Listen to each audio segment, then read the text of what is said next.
नमस्कार, मैं रवीश कुमार। क्या प्रधानमंत्री नरेंद्र मोदी कभी प्रेस कॉन्फ्रेंस करेंगे ही नहीं? यह एक सवाल है जो पिछले 11 साल से हर साल, हर महीना, हर सप्ताह और हर दिन पूछा जाता है। प्रधानमंत्री मोदी अपने नाम के साथ ये रिकॉर्ड क्यों बनाना चाहते हैं कि उन्होंने 11 साल में एक भी प्रेस कॉन्फ्रेंस नहीं की? कांग्रेस ने मोदी सरकार के 11 साल के मौके पर इस सवाल को काफी प्रमुखता से उठाया है। तृणमूल कांग्रेस ने भी इसे लेकर बोला है, लेकिन यह सवाल मीडिया का क्यों नहीं है? प्रधानमंत्री मोदी प्रेस कॉन्फ्रेंस नहीं करते हैं, यह सवाल सबसे पहले तो मीडिया का होना चाहिए। कितने अखबारों ने इसे लेकर संपादकीय लिखे हैं और कितने एंकरों ने यह सवाल पूछा है? पूछना चाहिए कि जब नेता प्रतिपक्ष राहुल गांधी अक्सर प्रेस कॉन्फ्रेंस में आते हैं, सवालों के जवाब देते हैं, तो सदन के नेता यानी भारत के प्रधानमंत्री नरेंद्र मोदी प्रेस कॉन्फ्रेंस क्यों नहीं करते हैं? 11 साल में 4000 से अधिक दिन होते हैं, एक भी प्रेस कॉन्फ्रेंस ना करने की क्या वजह हो सकती है? Towards the end of the election, the Prime Minister started having interviews with his friendly media houses. 3 or 4 sycophantic journalists would sit and the Prime Minister would talk to them. Same Prime Minister who has not done a press conference in the last 10 years was suddenly doing these interviews. Fantastic questions were coming. Somebody was asking the Prime Minister, how do you like to eat mangoes? Do you like to cut the mango, or do you like to peel the mango, or do you like to suck the mango? Somebody asked the Prime Minister, you know, there is a lot of inequality in India. What do you think about the fact that few people are becoming very rich and everybody else is becoming poor? And then the Prime Minister thought for 30 seconds, like thinking. And then he said, what do you want me to do? Do you want me to make everybody poor? हमें यह भी समझना होगा कि भारत का media प्रधानमंत्री मोदी से सवाल करने लायक बचा है या नहीं। अगर सवाल कर पाता तो अपने अखबार और चैनल से रोज सवाल नहीं करता। रोज सवाल करता तो खुद ही सरकार जवाब देने के लिए मजबूर हो जाती। ऐसा नहीं है कि मीडिया सवाल नहीं करता है, करता है, मगर विपक्ष से, विपक्ष की सरकारों से। नई दिल्ली के भारत मंडपम में मोदी सरकार के 11 साल पूरे होने पर प्रेस कॉन्फ्रेंस चल रही है। 9 जून को भी हुई और 10 जून को भी। पहले दिन बीजेपी के अध्यक्ष जेपी नड्डा ने प्रेस को संबोधित किया। बीजेपी के यूट्यूब चैनल पर जेपी नड्डा की प्रेस कॉन्फ्रेंस का वीडियो है। 40 मिनट के वीडियो में एक बार भी कैमरा प्रेस की तरफ नहीं गया। कैमरे ने केवल जेपी नड्डा और मंच को ही दिखाया। सवाल जवाब हुए, मगर मात्र 6 मिनट के लिए। जेपी नड्डा का संबोधन 30 मिनट से अधिक का रहा। फिर भी सवाल जवाब के दौर में पत्रकार नीरज पांडे ने जयराम रमेश के ट्वीट के हवाले से सवाल पूछ दिया। जवाब देते समय लगता है जेपी नड्डा इस सवाल के लिए तैयार नहीं थे। सवाल है कि पीएम प्रेस कॉन्फ्रेंस क्यों नहीं करते हैं? तो जेपी नड्डा कहने लगे, कांग्रेस कभी मूल मुद्दे पर बात नहीं करती। क्या वाकई कांग्रेस कभी मूल मुद्दे पर बात नहीं करती? क्या बीजेपी के लिए यह मुद्दा नहीं कि 11 साल से प्रधानमंत्री मोदी एक भी प्रेस कॉन्फ्रेंस नहीं कर पाए हैं? नीरज पांडे सर, जयराम रमेश जी ने ट्वीट किया है, उन्होंने कहा कि नरेंद्र मोदी जी को आगे आकर 11 साल की उपलब्धियों के बारे में बात करनी चाहिए, लेकिन उन्होंने जेपी नड्डा जी को आगे कर दिया। मुझे उम्मीद है कि पीएम साहब खुद सामने आएंगे। उनके इस ट्वीट को किस तरह से? नहीं, मैंने यही कहा ना कि उनको आप उनको देखिए, उनके सारे लीडरशिप को देखिए, चाहे जयराम रमेश जी भी मूल इशू पर कभी भी चर्चा नहीं करते। राष्ट्रीय अध्यक्ष आकर के प्रेस कॉन्फ्रेंस कर रहा है, ये गलत है क्या? सरकार के 11 साल पूरे हो रहे हैं और 11 साल पूरे होने पर पार्टी का जिस पार्टी का नेतृत्व है उसका अगर राष्ट्रीय अध्यक्ष एड्रेस करता है तो प्रॉब्लम क्या है? और जितना प्रधानमंत्री जी जनता से कन्वर्स करते हैं उतना तो शायद जयराम जी अपनी जिंदगी में किसी से बातचीत नहीं की होगी। राष्ट्रीय अध्यक्ष प्रेस कॉन्फ्रेंस करें, कोई समस्या नहीं है। मंत्री करें, कोई समस्या नहीं। पार्टी के अध्यक्ष प्रेस कॉन्फ्रेंस कर रहे हैं। पार्टी के सबसे बड़े नेता और देश के प्रधानमंत्री प्रेस कॉन्फ्रेंस क्यों नहीं कर रहे हैं, यह बड़ा सवाल है। क्या इससे जेपी नड्डा को कोई समस्या नहीं? 11 साल हो गए, प्रधानमंत्री ने एक भी प्रेस कॉन्फ्रेंस नहीं की। क्या जेपी नड्डा को इसमें कोई समस्या नजर नहीं आती? मन की बात, भाषण देना, संबोधन करना, इंटरव्यू देना, यह सब जनता से संवाद के अलग अलग तरीके हैं। ज्यादातर एक तरफा संवाद है। प्रेस कॉन्फ्रेंस होने से संवाद दो तरफा हो जाता है। जनता की तरफ से सवाल पूछने का मौका मिल जाता है। ऑपरेशन सिंदूर जैसी बड़ी घटना के बाद भी प्रधानमंत्री मोदी ने किसी को इंटरव्यू नहीं दिया। भारत मंडपम सभागार में मोदी सरकार के कई मंत्रियों का आना बताता है कि मोदी सरकार प्रेस कॉन्फ्रेंस के महत्व को मान्यता देती है। तब भी प्रधानमंत्री मोदी एक प्रेस कॉन्फ्रेंस नहीं कर पाए 11 साल में। जेपी नड्डा की प्रेस कॉन्फ्रेंस से पहले जयराम रमेश ने ट्वीट किया था कि कल हमने प्रधानमंत्री को उनकी सत्ता में 11 साल पूरे होने के मौके पर पहली बार एक अनस्क्रिप्टेड और बिना पूर्व निर्धारित सवाल जवाब वाला प्रेस कॉन्फ्रेंस करने की खुली चुनौती दी थी। लेकिन आज सामने आए हैं बीजेपी अध्यक्ष जेपी नड्डा, जिन्हें दोपहर 12 बजे प्रेस से बात करने के लिए भेजा गया ताकि इन्हें 11 वर्षों की उपलब्धियों का ढोल पीटा जा सके। तब फिर प्रधानमंत्री अब भी क्यों परहेज कर रहे हैं? क्या अभी भी सवाल जवाब रटने में समय लग रहा है, या फिर ऐसे अनुकूल चेहरे तलाशे जा रहे हैं जो सवाल भी करें मगर पूरी आज्ञाकारी मुद्रा में? या फिर भारत मंडपम अब तक पूरी तरह तैयार नहीं हुआ? क्या जयराम रमेश इस बात की तरफ इशारा कर रहे हैं कि प्रधानमंत्री नरेंद्र मोदी प्रेस कॉन्फ्रेंस का इरादा कर सकते हैं, उसकी तैयारी कर रहे हैं? हमारा सवाल कुछ और भी है। क्या आपको लगता है अगर प्रधानमंत्री मोदी प्रेस कॉन्फ्रेंस करेंगे तो मीडिया उनसे खुलकर सवाल पूछ लेगा? मेरे हिसाब से प्रधानमंत्री मोदी के लिए प्रेस कॉन्फ्रेंस का यही बेस्ट टाइम है। जब प्रेस ही नहीं बचा है तो कॉन्फ्रेंस बुलाने में क्या जाता है? जो प्रेस आंख उठाकर सवाल नहीं कर सकता, उसके बीच प्रेस कॉन्फ्रेंस नहीं करने की वजह मुझे तो समझ नहीं आती। 20 जनवरी 2025 को डोनाल्ड ट्रंप ने अमेरिका के राष्ट्रपति के रूप में शपथ ली थी। 6 महीने भी नहीं बीते, लेकिन व्हाइट हाउस की प्रेस कॉन्फ्रेंस, ब्रीफिंग और स्टेटमेंट की संख्या 100 से अधिक हो चुकी है। एक विश्लेषण के मुताबिक 100 दिनों में ट्रंप ने 129 बार प्रेस से किसी न किसी प्रकार का संवाद किया है। इसमें 5 प्रेस कॉन्फ्रेंस दूसरे देश के राष्ट्रपति या प्रधानमंत्री के साथ साझा रूप से की गई है। इसके अलावा ट्रंप के साथ 98 बार सवाल जवाब हुए हैं। इनमें ओवल ऑफिस, हवाई जहाज और अन्य जगहों पर पूछे गए सवालों के जवाब हैं। ऐसा लगता है कि राष्ट्रपति ट्रंप प्रेस कॉन्फ्रेंस के बजाय रोजाना सवाल जवाब करने में यकीन रखते हैं। आंकड़ों से पता चलता है कि पहले कार्यकाल के मुकाबले इस बार ट्रंप प्रेस के साथ ज्यादा सक्रिय हैं। अपने पहले कार्यकाल के शुरुआती 100 दिनों में ट्रंप ने 89 बार प्रेस से बातचीत की, 9 बार प्रेस कॉन्फ्रेंस की, जिसमें से एक अकेले की थी। बाकी 8 प्रेस कॉन्फ्रेंस साझा प्रेस कॉन्फ्रेंस थी। 51 बार इंटरव्यू दिया, 29 बार सवाल जवाब किए। इसके मुकाबले प्रधानमंत्री मोदी ने 11 साल में एक भी प्रेस कॉन्फ्रेंस नहीं की है। ट्रंप ने 100 दिन में 5 बार साझा प्रेस कॉन्फ्रेंस कर ली। प्रधानमंत्री मोदी ने 4033 दिनों में एक बार भी प्रेस कॉन्फ्रेंस नहीं की है। ट्रंप की तरह हर दिन के अलग अलग ज्वलंत प्रश्नों पर कोई जवाब नहीं दिया। हर दिन के सवाल का जवाब देने से होता यह है कि जवाब उसी वक्त मिलता है।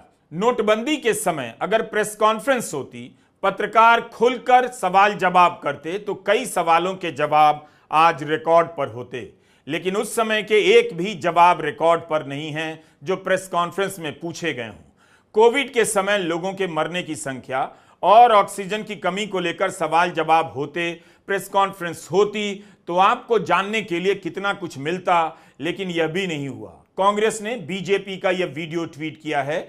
इसे दिखाकर कांग्रेस ने पूछा है कि प्रधानमंत्री मोदी 17 मई 2019 को भाजपा मुख्यालय में प्रेस कॉन्फ्रेंस के लिए आए। वहां उन्होंने एक भी सवाल का जवाब नहीं दिया, केवल बैठे रहे। वीडियो 17 मई 2019 का है। लोकसभा चुनाव के बाद प्रधानमंत्री मोदी भाजपा मुख्यालय में आए थे।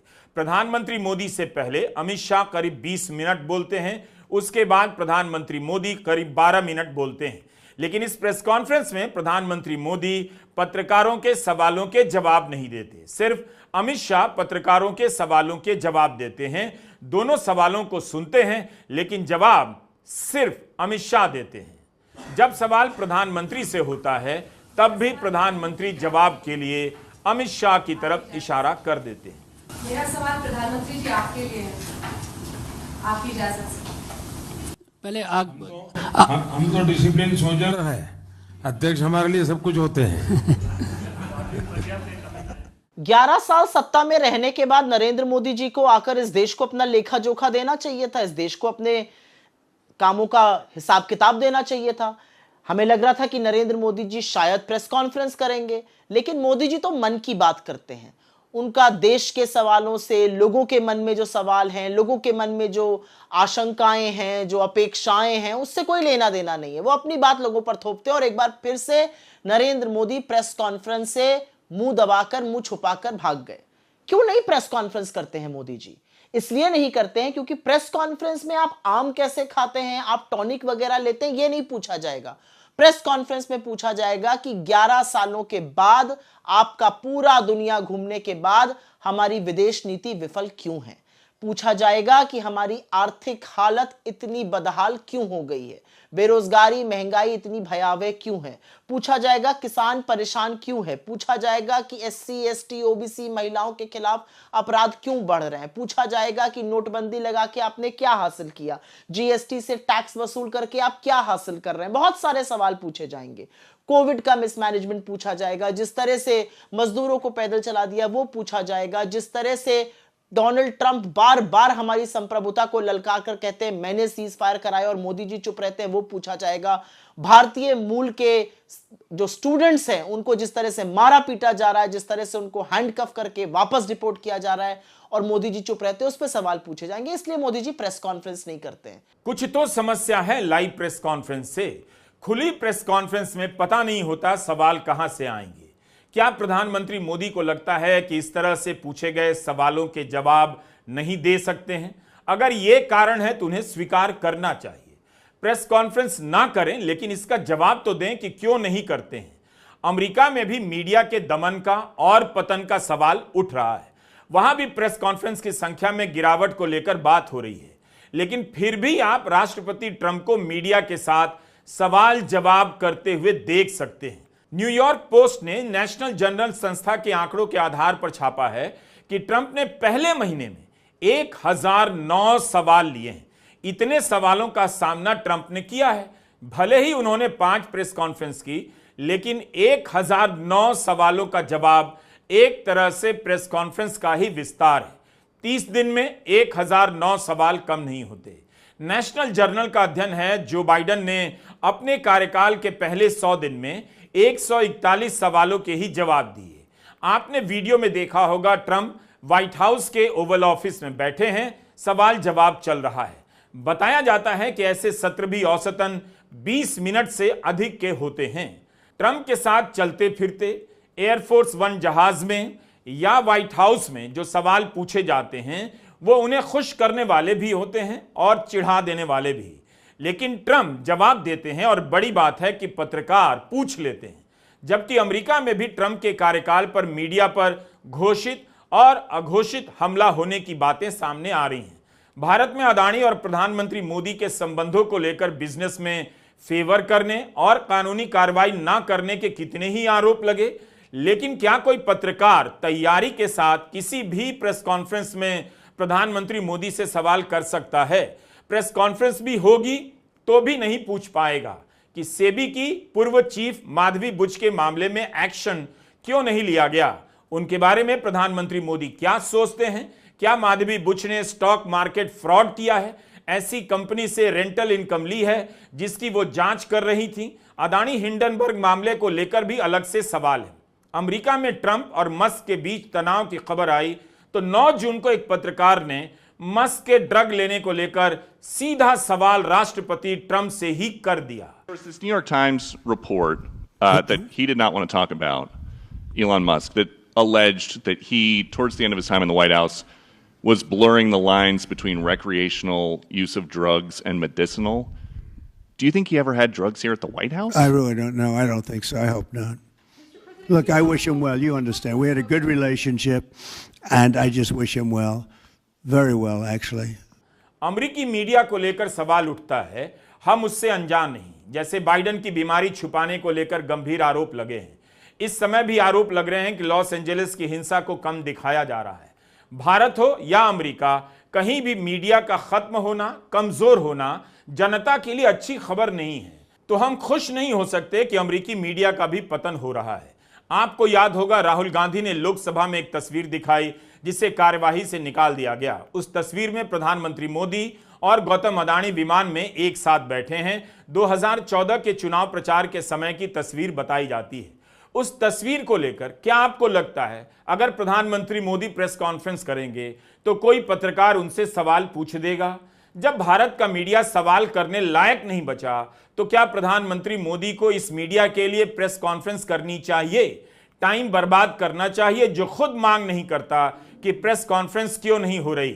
विपक्षी दल मांग करते हैं तब भी मीडिया विपक्ष के इस सवाल को नहीं उठाता। हाल ही में कतर के इस तोहफे को लेकर अमेरिका में काफी बवाल मचा। अमेरिका के राष्ट्रपति को क्या दूसरे देश से हवाई जहाज तोहफे में लेना चाहिए?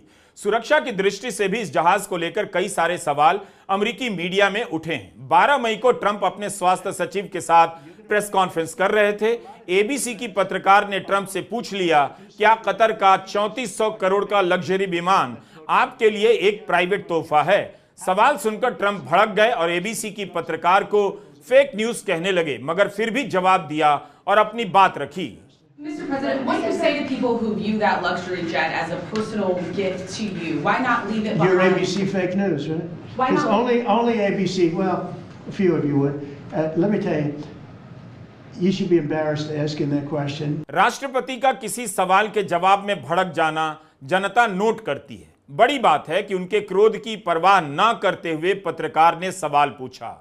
डोनाल्ड ट्रंप भी पत्रकारों से भिड़ते रहते हैं, लेकिन इसके बाद भी पत्रकारों ने उनसे सवाल पूछना नहीं छोड़ा है। कई अखबारों और चैनलों के झुक जाने की खबरें हैं, फिर भी पत्रकार सवाल पूछ रहे हैं। अगर हम यह मान लें कि अमेरिका का मीडिया खत्म होने के कगार पर है, तो इस अंतिम अवस्था में भी आप इतना तो देख सकते हैं कि वहां पत्रकार आखिर तक सवाल पूछने की कोशिश कर रहे हैं। यह अप्रैल महीने की खबर है। व्हाइट हाउस ने आदेश जारी कर दिया, रॉयटर्स और ब्लूमबर्ग के पत्रकारों को व्हाइट हाउस के प्रेस समूह में स्थायी जगह नहीं दी जाएगी। 10 मीडिया संस्थानों का एक समूह राष्ट्रपति को हर जगह फॉलो करता है। उस समूह से रॉयटर्स और ब्लूमबर्ग को निकाल दिया गया। रॉयटर्स की रिपोर्ट में लिखा है कि ऐसा कर ट्रंप प्रशासन इस बात पर अपना नियंत्रण बढ़ाना चाहता है कि कौन ट्रंप से क्या प्रश्न पूछ रहा है। इस फैसले के ठीक एक हफ्ते पहले ही ट्रंप प्रशासन को अदालत की फटकार सुननी पड़ी थी कि वो एसोसिएटेड प्रेस को सिर्फ इसलिए कवरेज से बाहर नहीं कर सकते क्योंकि वो गल्फ ऑफ मेक्सिको को गल्फ ऑफ अमेरिका बोलने से इनकार कर रहे हैं। ट्रंप ने आदेश जारी करते हुए गल्फ ऑफ मेक्सिको का नाम गल्फ ऑफ अमेरिका रख दिया था और मांग की थी कि इसे इसी नाम से पुकारा जाए। एसोसिएटेड प्रेस ने ऐसा करने से इनकार कर दिया तो ट्रंप प्रशासन ने प्रतिबंध लगा दिए। अदालत ने अपने फैसले में कहा कि फर्स्ट अमेंडमेंट के तहत अगर सरकार कुछ पत्रकारों को एक्सेस देती है तो बाकी पत्रकारों से यह एक्सेस इसलिए नहीं छीन सकती क्योंकि वे सरकार से अलग राय रखते हैं। क्या भारत में कोई चैनल इस अधिकार के लिए कोर्ट जाएगा? कई बार चैनलों का घोषित और अघोषित बहिष्कार किया जाता है, तब भी कोई कोर्ट नहीं जाता। 2014 के बाद के भारत में मीडिया संस्थानों ने एक झटके में सवाल पूछना बंद कर दिया। कर्नाटका में दुखद घटना हुई, उसे लेकर गोदी मीडिया ने कितना सवाल किया। कुंभ में दुर्घटना के कवरेज से तुलना करेंगे तो लोगों को अच्छा भी लगा कि गोदी मीडिया अब सही पत्रकारिता समझ गया है, सरकार से सवाल कर रहा है। मगर अफसोस वह सरकार विपक्ष की सरकार थी, तब भी लोगों ने इसे सराहा और इसका फायदा जनता को पहुंचा। सबसे पहले जब लोगों ने सवाल पूछे तो मुआवजे की राशि 10 लाख से बढ़कर 25 लाख हो गई। बेंगलुरु के पुलिस कमिश्नर को भी निलंबित किया गया। आरसीबी टीम से जुड़े प्रबंधकों को गिरफ्तार किया गया। अभी भी बेंगलुरु दुर्घटना के बारे में सवालों के जवाब नहीं मिले हैं, लेकिन कांग्रेस सरकार दबाव में आई है। बहुत अच्छी बात है कि जनहित के मामले में कांग्रेस की सरकार दबाव में दिख रही है। 11 लोग मरे हैं, 56 लोग घायल हुए हैं, कहीं से भी यह मामूली बात नहीं। अब इसी हादसे के कवरेज की तुलना आप मुंबई में पैसेंजर ट्रेन से गिरकर मर गए 4 लोगों के कवरेज से कर सकते हैं। चलती ट्रेन से गिरकर 4 लोग मर गए, 9 लोग गंभीर रूप से घायल हुए। कितनी बार रेल मंत्री से सवाल पूछा गया और रेल मंत्री दबाव में आकर प्रेस से बात करने आए? क्या किसी ने रेल मंत्री से सवाल भी किया? दैनिक यात्रियों की सुरक्षा की चिंता को लेकर उनकी परेशानी को लेकर कितनी वीडियो रिपोर्ट आपने गोदी चैनलों पर देखी। यही नहीं, बेंगलुरु में भगदड़ की तुलना आप जनवरी में कुंभ में भगदड़ की घटना के कवरेज से भी कीजिए। उसी गोदी मीडिया के एंकरों के ट्वीट और प्रोग्राम निकाल कर देखिए। तब उनके लिए बड़ी बात थी कि कुंभ जारी है। अब सवाल उठा रहे थे कि बेंगलुरु में भगदड़ के बाद भी विजय रैली जारी रही। सवाल सही था उनका, बस यही सवाल कुंभ और नई दिल्ली रेलवे स्टेशन के समय नहीं पूछ पाए। फरवरी 2025 में नई दिल्ली रेलवे स्टेशन पर भगदड़ के बाद ट्विटर को आदेश दिया गया कि भगदड़ से संबंधित वीडियो हटा दिए जाएं। हिंदुस्तान टाइम्स की अदिति अग्रवाल की रिपोर्ट है कि रेल मंत्रालय ने ऐसे 285 वीडियो के लिंक हटाने के आदेश दिए हैं। पत्रकार ट्विटर पर लिखने लगे थे कि मीडिया के लिए स्टेशन तक जाना सीमित कर दिया गया है, यहां तक कि पीड़ित परिवारों से मिलना भी सीमित हो गया है। कितने चैनलों ने तब अभियान चलाया कि मीडिया को अस्पताल या स्टेशन जाने से कैसे रोका जा सकता है। कुंभ के दौरान भगदड़ को लेकर पिछले हफ्ते इलाहाबाद हाईकोर्ट में सुनवाई हुई है। कोर्ट ने यूपी सरकार से शपथ पत्र पर मरने वालों के नाम और सूची की मांग की है। क्या यह मीडिया के लिए बड़ा सवाल नहीं होना चाहिए था कि कोर्ट ने कहा है कि मरने वालों का पोस्टमार्टम तक नहीं किया गया।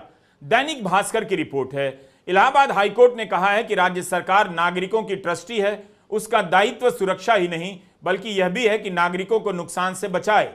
यदि अनहोनी घटना हुई है तो मुआवजे का भुगतान करे। कोर्ट ने तमाम सरकारी अस्पतालों के सीएमओ से कहा है कि वे मृत घोषित या मृत प्राप्त के समय, तिथि व पहचान सहित उसे देखने वाले डॉक्टर का ब्यौरा दें। कोर्ट ने पूरी लिस्ट मांगी है कि कितने लोगों को मुआवजा दिया गया, कितनों का बाकी है। बिहार के भभुआ के उदय प्रताप सिंह ने याचिका दायर की है कि उनकी पत्नी की मौत के 4 महीने बाद भी मुआवजा नहीं दिया गया है। उदय प्रताप सिंह का कहना है कि उनकी पत्नी की पोस्टमार्टम रिपोर्ट, मृत्यु प्रमाण पत्र या मेडिकल विवरण कुछ भी नहीं दिया गया।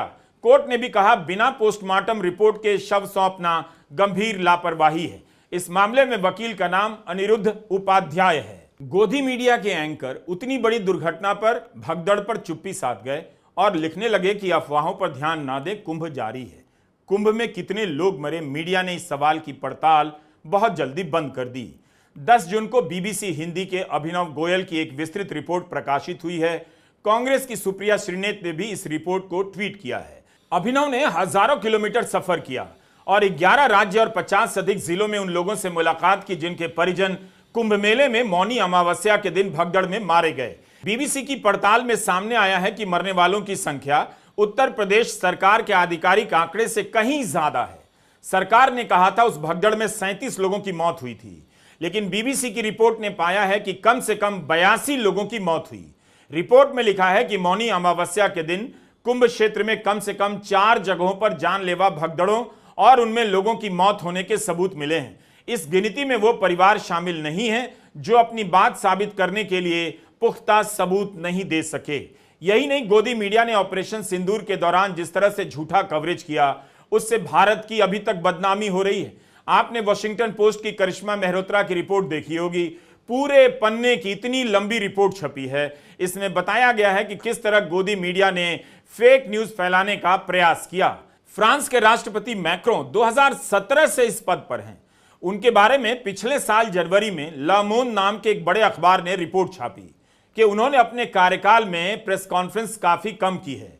प्राइम टाइम के समय तो प्रेस कॉन्फ्रेंस कभी नहीं की, सिर्फ 16 जनवरी 2024 को छोड़कर, जिसे 6 राष्ट्रीय चैनलों पर लाइव प्रसारित किया गया।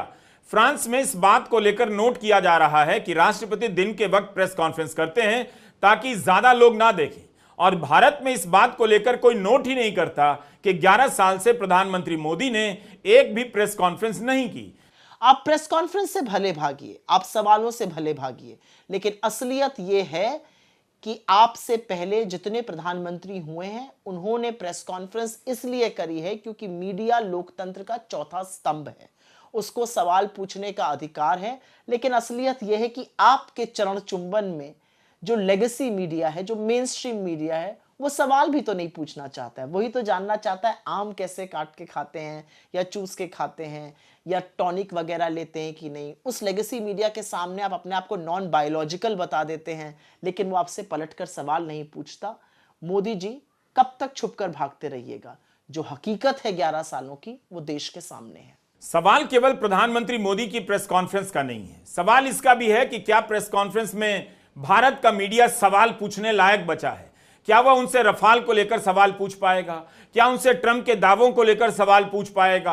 कितने चैनलों पर आपने इन विषयों पर डिबेट शो देखे हैं कि ट्रंप के दावों पर प्रधानमंत्री मोदी चुप क्यों हैं? कनाडा के अखबार टोरंटो स्टार को सरकार के सूत्रों ने बताया है कि प्रधानमंत्री मार्क कार्नी ने प्रधानमंत्री मोदी को G7 का न्योता देते हुए कुछ शर्तें रखी थीं। प्रधानमंत्री मोदी की ओर से सोचने के लिए समय मांगा गया। इस रिपोर्ट में यह नहीं बताया गया कि क्या शर्तें लगाई गईं। टोरंटो स्टार की रिपोर्ट में लिखा है कि मोदी को न्योता देने के पीछे एक शर्त यह भी थी कि कानूनी कार्रवाई पर काम हो। लेकिन क्या भारत का मीडिया इसे लेकर प्रधानमंत्री मोदी से प्रेस कॉन्फ्रेंस में सवाल कर पाएगा? प्रेस कॉन्फ्रेंस से पहले इसे लेकर खबर भी लिख पाएगा? अब आते हैं ट्रंप पर। अभी कुछ दिन पहले राष्ट्रपति ट्रंप को लेकर मीम चल पड़ा, टाको, ट्रंप ऑलवेज चिकन्स आउट। मतलब यही हुआ कि ट्रंप फैसले से पलट जाते हैं या जवाबदेही से किनारा कर लेते हैं। लेकिन यह टाको आया कहां से? CNBC चैनल के एक पत्रकार के सवाल से। इस सवाल पर ट्रंप भड़क गए, लेकिन पत्रकार में इतना साहस तो था कि उसने पूछ लिया। Mr. President, Wall Street analysts have coined a new term called the taco trade. They're saying Trump always chickens out on your tariff threats, and that's why markets are higher this week. What's your response to that? I kick out? Chicken out. Oh, and then I chicken out. I've never heard that. You mean because I reduced China from 145% that I set down to 100 and then down to another number? And I said you have to open up your whole country. 6 months ago, this country was stone cold dead. We had a dead country. We had a country people didn't think it was going to survive. But don't ever say what you said. That's a nasty question. Go ahead. To me, that's the nastiest question. 5 मई को Trump अपने विमान पर थे और पत्रकारों से बात कर रहे थे। जैसे ही वॉल स्ट्रीट जर्नल के पत्रकार ने उनसे सवाल करने की कोशिश की, ट्रंप ने पूछा, आप कौन से अखबार से हैं? जब पत्रकार ने कहा कि वो वॉल स्ट्रीट जर्नल से है, तो ट्रंप उसी पर बिगड़ गए। कहने लगे कि यह अखबार सड़ चुका है, चीन के साथ हो गया है, अमेरिका के लिए हानिकारक है और मैं वॉल स्ट्रीट से बात नहीं करना चाहता हूं। Who are you with? Wall Street Journal. That's right. Well, you people treat us so badly. Wall Street Journal has truly gone to hell. Go ahead. It's a rotten newspaper. You hear what I said? It's a rotten newspaper. Are there any updates and talks with Bloomberg? I wouldn't tell the Wall Street Journal because it'd be wasting my time. There are talks, but I don't want to talk to the Wall Street Journal. But look, Wall Street Journal is China-oriented, and they're really bad for this country. यह सही है कि Trump भी press को भला बुरा कहने में संकोच नहीं करते। अमेरिका का प्रेस ढलान पर नजर आता है, तब भी अमेरिका के प्रेस में पत्रकारिता का जज्बा कई मायनों में साहसिक है। खबरें लिखी जा रही हैं, सवाल पूछे जा रहे हैं। दुनिया भर में अलग अलग तरीके से प्रेस का दमन हो रहा है, पतन हो रहा है, लेकिन भारत में जिस तरह से समापन हो चुका है वो एकदम अलग है। जनता के बीच सबसे अधिक नजर आने वाले प्रधानमंत्री मोदी के नाम एक प्रेस कॉन्फ्रेंस नहीं। क्या प्रधानमंत्री मोदी इसी रिकॉर्ड के साथ ही अपने सारे कार्यकाल पूरे करेंगे कि उन्होंने एक भी प्रेस कॉन्फ्रेंस नहीं की? अगर कभी ऐसी प्रेस कॉन्फ्रेंस हो भी गई तो आप सवालों पर नजर रखिएगा, देखिएगा कि संपादक और पत्रकार राहुल गांधी का नाम लेकर कितनी बार सवाल करते हैं और खुद से कितनी बार सवाल करते हैं। इस बात को नोट करेंगे तो पता चलेगा पत्रकार के पास उसका अपना कोई सवाल नहीं, जो भी सवाल है राहुल गांधी का सवाल है। नमस्कार, मैं रवीश कुमार।